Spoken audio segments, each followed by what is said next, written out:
Ibu mamanu, ekelemunu.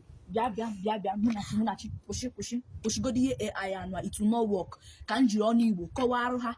Iye actually kowaru ho humo ma sheba no for no yina nebu ma debe nwa. Ngwa deactivate.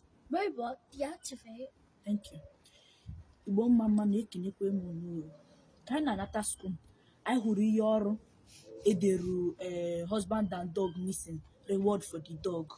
So ihe m na-akọwara ya bụ na Gia, that is her husband, na nkịta ya hụrụ, mana nke ka gode mkpa bụ nkịta ọ bụ ọdụdụ Gia hụrụ ewu bie ka anyị kpọọ kwa nkịta ya bie ka ya.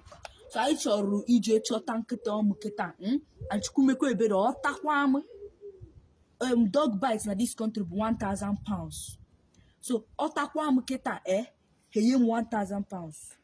O nwere ike nwanne m nwaanyị bịakwa ịbịa jidekwe ọtakwa ya enyekwa ya 1,000 pounds ọzọ ọ bụjọdụ 2,000 pounds plus ego a ga-akwụkwa anyị for ncheta dị nkịta. So ivuchere ego m niile na-aba anyị na Nigeria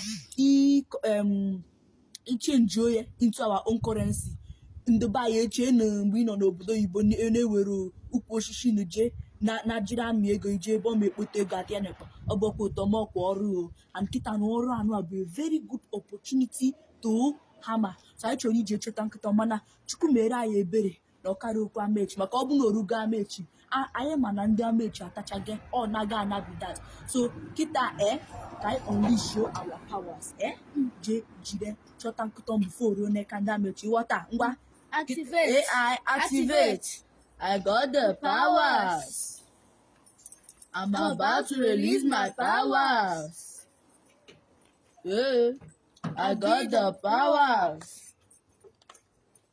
I'm about to release my powers in the Boski Bahose. And made.